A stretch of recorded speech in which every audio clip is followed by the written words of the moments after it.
আসসালামু আলাইকুম viewers, welcome back to my channel yum tom সিরিজের নতুন একটি ভিডিওতে আপনাদের সকলকে অনেক অনেক স্বাগত জানাই। কেমন আছেন সবাই? আশা করি সকলেই ভালো আছেন।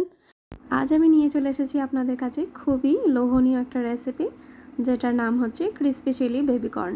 এই যে দেখতেই পাচ্ছেন, দেখতে কতটা লোভনীয় লাগছে আর খেতেও কিন্তু খুবই সুস্বাদু হয়। আপনারা কে কে এইরকম ক্রিসপি চিলি বেবি কর্ন খেয়েছেন আমাকে নিশ্চয়ই কমেন্টে জানাবেন। তাহলে চলুন আমরা পুরো রেসিপিটা দেখে নিই।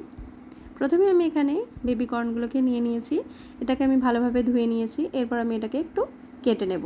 এই যে দেখতেই পাচ্ছেন, আমি চপিং বোর্ডের উপর রেখে এটাকে ডায়মন্ড শেপের মধ্যে কেটে নিচ্ছি। এই যে এইভাবে, এইরকম করে আমি প্রত্যেকটা বেবি কর্ন কেটে নেব। সবকটা বেবি কর্ন কাটা হয়ে গেছে আমার।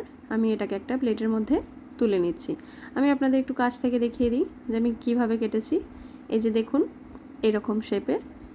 এরপর আমরা এটাকে একটু বয়েল করে নেব, কারণ নর্মালি যদি আমরা এটাকে কাঁচা অবস্থায় ফ্রাই করি তাহলে এটা ফ্রাই হওয়ার সময় বাইরে থেকে তো কুক হয়ে যাবে, কিন্তু ভিতর থেকে অনেকটা কাঁচা ভাব রয়ে যাবে, যেটা খেতে মোটেও ভালো লাগবে না। এর জন্য আমি প্রথমেই চুলায় একটা কড়াই বসিয়ে দিয়েছি, তার মধ্যে অল্প পরিমাণে পানি অ্যাড করে দিয়েছি আর তার মধ্যে দিয়ে দিচ্ছি স্বাদ অনুসারে নুন। এরপর পানিটা একটু গরম হয়ে এলে এর মধ্যে আমরা বেবি কর্নগুলোকে অ্যাড করে দিয়েছি। অ্যাড করে দেওয়ার পর আমাদের এটাকে 2 থেকে 3 মিনিট কুক করলেই হয়ে যাবে। খুব বেশি কুক করার দরকার নেই, কারণ খুব বেশি কুক করলে ওভার কুক হয়ে গেলে এটা ভেঙে যাওয়ার সম্ভাবনা থাকে, সেই জন্য। এই দেখুন, এরপর আমি এটাকে তুলে নিচ্ছি একটা প্লেটের মধ্যে, ভালো করে পানিটা ঝরিয়ে। এরপর আমরা এটাকে ভালোভাবে কোট করে নেব, এটা পুরোপুরি সম্পূর্ণভাবে ঠান্ডা হয়ে যাওয়ার পর। এখন আমি একটা বোল নিয়ে নিয়েছি। এই যে দেখুন, বোলের মধ্যে আমি বেবি কর্নগুলো দিয়ে দিলাম আর অল্প পরিমাণে নুন অ্যাড করলাম, কারণ বয়েল করার সময় আমরা অলরেডি নুন অ্যাড করেছি। তারপরে দিয়ে দিলাম গোলমরিচের গুঁড়ো আর দিলাম আদা আর রসুনের গুঁড়ো, মানে যে পাউডারগুলো পাওয়া যায় সেগুলো। এরপর আমি এর মধ্যে অ্যাড করছি কাশ্মীরি রেড চিলি পাউডার। তারপরে দিয়ে দিলাম আমি কর্নফ্লাওয়ারটা দেওয়ার কারণে বেবি কর্নগুলো যখন আমরা ফ্রাই করব তখন এটা অনেকটা ক্রিস্পি হয়ে যাবে। এরপর আমি হাতের সাহায্যে এটাকে ভালোভাবে কোট করে নিচ্ছি। এই যে দেখুন, এর মধ্যে কিন্তু আমি কোনো রকমের পানি ইউজ করিনি, এটা নর্মালি আমি কোট করে নিয়েছি। এরপর আমি বেবি কর্নগুলোকে ফ্রাই করে নেব, যার জন্য আমি একটা কড়াই বসিয়ে দিয়েছি, তার মধ্যে সাদা তেল গরম করতে দিয়ে দিয়েছিলাম। এরপর তেলটা ভালোভাবে গরম হয়ে এলে আমরা বেবি কর্নগুলোকে এই গরম তেলের মধ্যে দিয়ে দেব, দিয়ে এটাকে আমরা ফ্রাই করে নেব। ফ্রাইটা আমাদের কিন্তু হাফ করেই করতে হবে। হাফ মানে হচ্ছে এখানে পুরোপুরি সম্পূর্ণভাবে আমরা ফ্রাই করব না, 80% মতো আমরা ফ্রাই করে নেব। তার কারণ হচ্ছে যখন আমরা সসটা রেডি করব ততক্ষণে আমাদের বেবি কর্নগুলো ঠান্ডা হয়ে যাবে আর ক্রিস্পি থাকবে না, সেই জন্য আমরা এটা একবার ফ্রাই করে তুলে নেব। এরপর আমি সসটা রেডি করার জন্য আরও একটি কড়াই বসিয়ে দিয়েছি।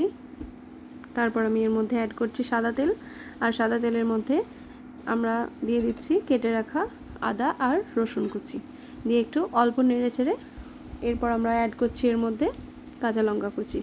ঝালটা আমি কম করেই দিয়েছি, আপনারা চাইলে ঝালটা বেশিও দিতে পারেন আবার কমও দিতে পারেন।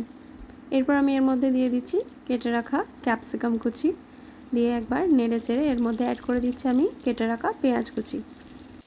এরপর আমি এর মধ্যে অ্যাড করে দিচ্ছি স্বাদ অনুসারে নুন। আমরা নুনটাকে অল্প পরিমাণেই দিতে হবে, কারণ আমরা কোটিং করার সময়তে বেবি কর্নেও নুন দিয়েছিলাম। তারপরেই আমি দিয়ে দিলাম এর মধ্যে কাশ্মীরি লঙ্কার গুঁড়ো। এরপর দিয়ে দিচ্ছি আমি ডার্ক সয়া সস আর দিয়ে দিচ্ছি ভিনেগার, দিয়ে সব কিছুকে ভালোভাবে একটু কুক করে নেব। এটা বেশি কুক করার দরকার নেই, একটু কাঁচা ভাব থাকলেই এটা ভালো লাগে খেতে। এরপর আমি অ্যাড করলাম টমেটো কেচাপ আর দিয়ে দিলাম green chilli sauce. Green chilli সসটা আমি পরিমাণটা কমই রেখেছি, কারণ বেশি ঝাল হয়ে গেলে আমার ছেলে খেতে পারবে না, সেই জন্য। এরপর আমরা এর মধ্যে অ্যাড করছি কেটে রাখা ধনেপাতা কুচি। এই স্টেজে আমাদের সসটা পুরোপুরি রেডি হয়ে এসেছে। এরপর আমরা যে বেবি কর্নগুলো হাফ ফ্রাই করে রেখেছিলাম সেটাকে আরও একবার ফ্রাই করে নেব। তার জন্য আমি এখানে আমার মিনি গ্যাসটা অন করে নিয়েছি। মিনি গ্যাসটা অন করে এর মধ্যে সেই কড়াইটা বসিয়ে দিয়েছি। এর মধ্যে আমরা বেবি কর্নগুলো অ্যাড করে দিলাম। এটাকে আমরা ডাবল ফ্রাই হওয়ার সাথে সাথেই কিন্তু তুলে নিয়ে আমরা সসের মধ্যে অ্যাড করে দেব, তা না হলে কিন্তু এটা ঠান্ডা হয়ে যাবে, আর ঠান্ডা হয়ে গেলে এর ক্রিসপিনেসটা বজায় থাকবে না। এরপর আমরা সসের মধ্যে মিক্স করে দেব। মিক্স করার সাথে সাথেই কিন্তু এটাকে সার্ভ করতে হবে। এই যে দেখুন, আমি একবার ভালোভাবে মিক্স করে নিলাম সসে। এরপর আমরা এটাকে প্লেটিং করে নেব।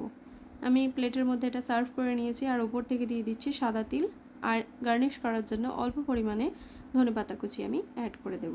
আপনারা অবশ্যই জানাবেন যে আজকের আমার এই রেসিপিটা আপনাদের কেমন লাগলো। আর খুবই সহজ পদ্ধতিতে আমি দেখিয়েছি, আপনারা যে কেউ এইভাবে বানিয়ে নিতে পারেন। আমাদের crispy chilli baby corn ready to serve. আপনারা অবশ্যই জানাবেন আজকের রেসিপি আপনাদের কেমন লাগলো। আর আমার রেসিপি যদি আপনাদের ভালো লেগে থাকে তাহলে অবশ্যই একটা লাইক, কমেন্ট এবং শেয়ার করে দেবেন। আর আমার নতুন ভিউয়ার হয়ে থাকলে অবশ্যই আমার চ্যানেলটা সাবস্ক্রাইব করে দেওয়ার অনুরোধ রইল। আজকের ভিডিও আমি এখানেই শেষ করলাম। দেখা হবে ইয়াম টাম সিরিজের পরের একটি নতুন ভিডিওতে। ধন্যবাদ।